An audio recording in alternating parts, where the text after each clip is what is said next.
Okey, dia mencipta, baik tak? Sandar pada Allah. Dia memberi hidayat, baik kan? Dia sandar pada Allah. Dia yang bagi makan, baik tak? Sandar pada Allah. Dia yang bagi minum, baik, sandar pada Allah. Bila sakit tu tak elokkan musibah. Dia sandar pada diri sendiri. Walaupun hakikatnya sakit tu Allah yang bagi. Itu dipanggil adab bersama Allah. Bila yang tak elok, jangan sandar pada Allah. Allah bagi panas. Allah bagi aku sakit. Allah bagi aku miskin. Walaupun hakikatnya semua daripada Allah. Kan? Itu adab. Okey.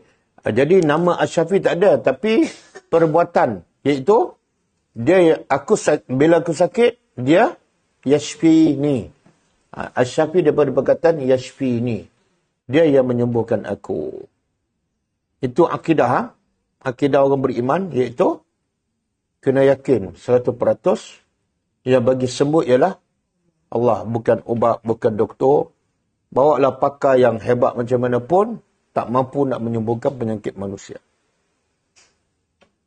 Sebab itulah, bila kita yakin Allah yang menyembuhkan, bila kita sakit, kita usaha, habis duit banyak pun, bila tak sembuh, kita redha.